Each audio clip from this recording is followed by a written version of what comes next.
Hi guys, Emma from Yellow Brick Roads here, helping you build your confidence whilst I'm building mine.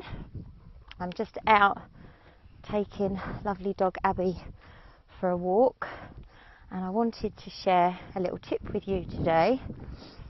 So it all comes down to taking action, because I think without taking action we don't actually get anywhere. So I'm actually going to take a seat so I can talk without being out of breath. So I'm going to refer to my notes. Why is it, I was asking myself before we made the move here, why was it that some people take action and they say they're going to do something and they follow through, and other people just can't seem to do it? Hi Ren! They can't seem to follow through. So they decide that they want something, or they're talking about their dreams and their desires, but they just can't follow through with it. And I think, or I believe, that something that used to stop me from doing the things I wanted to do, well, there was two things actually. One of them was the fear of the unknown and the fear of what might happen. And the other one was uncertainty, which is a similar sort of thing really, I suppose. So I was uncertain of what the outcome would be. And I think sometimes that stops you in your tracks, because we all feel, or we all need certainty. We all want to know what's going to happen, but that's not life, right? It doesn't always work out that way.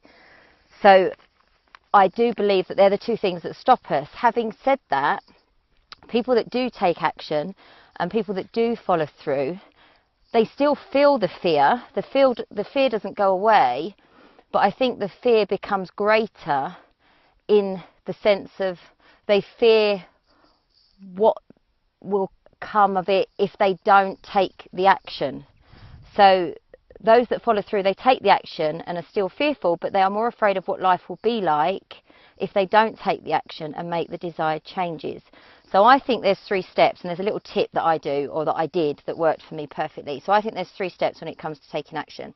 The first step is what is it that you want to achieve? So you make a decision as, okay, what is it I want? What do I want to achieve? The second step is why. Why do you want to achieve it? Now, if you had a gun to your head and someone was telling you to do something, there's a good bloody chance that you would do it, because, you know, your life is at stake. But in real life, that doesn't happen. So why is it that you want to achieve it? What is it going to make of you? How is it going to better your life? How is it going to better your family's life? And then you need to have the belief. You need to have belief that it is possible that you can achieve it. Now, belief, I believe, gets us into a state of certainty. So in my head, I looked at my life, I had dreams, I had desires, and I got to a place where I said to myself, I don't want to live the way I'm living anymore. And I was certain of that. That was my certainty. I didn't want to live that way. I wanted it to change. And when you get that clarity and you get that certainty, it's a lot easier to put those changes in place. Now, when it comes to the when it comes to what it is that you want to achieve, I sat down, and anyone can do this. I got a piece of pen and I got a piece of paper, and I asked myself the 80-year-old question. That's what I call it anyway. So I got a piece of pen, I got a paper, and I said to myself, I'm 80 years old, so I'm sitting on the sofa at 80 years old, and I'm looking back at my life. What are the things that I've achieved? What was I proud of that I did?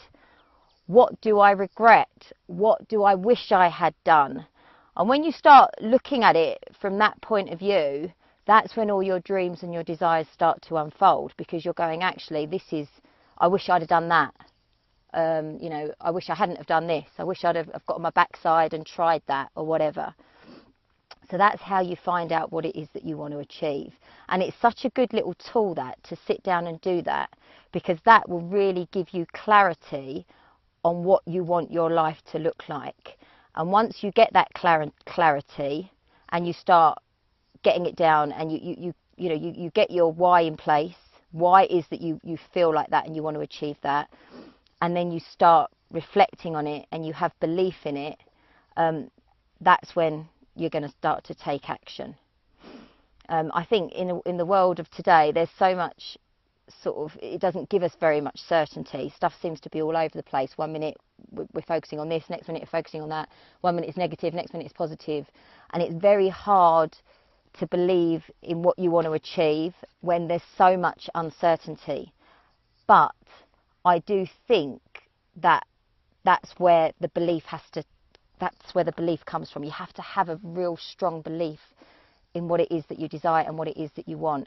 And again, I think that's why when it comes to vision boards and things like that, vision boards or goal mapping or anything like that, where you're getting it all out on paper and you're reflecting on it, so you're sort of building it into a daily, come on babes, you're building it into a daily ritual of, you know, of seeing it before it's actually happened. That's going to encourage, that's going to get your head in the right place. When you look at it as well, when I look at people that have been hugely successful, a lot of them have come from absolutely nothing. They've not necessarily been given it all on a plate. And in fact, you know, and this is no disrespect to anybody, some people that have been given it on a plate lose it all. You see these lottery winners that win all this money and then the next minute it's just gone. A lot of people that have really been successful and you know, gained something out of life, and people that we look at and we go, wow, they're a true success. They've come from absolutely nothing. They've had a desire, they've had a passion, they've had something that's pushed them forward to achieve something. And I think that's the best way. I think it's the only way to be truly successful. Right, I'm going to stop because I think I might have sat in something. No, I haven't, but I've got a wet bum. So I wanted to share that with you, but you can give that a try. The 80-year-old tip, where you are 80 years old, you're looking back on your life and you're making a note of everything that it is that you want, everything that it is that you desire, everything that you wish you'd have done. And then that outlines your dreams and desires, and you take it from there. And when you have utter belief, that's going to really push you to take the action. So guys, have a lovely day. We are going to head back and I will catch up with you all soon. If you feel this has added any value, please like and share this video. Take care. Speak soon. Bye.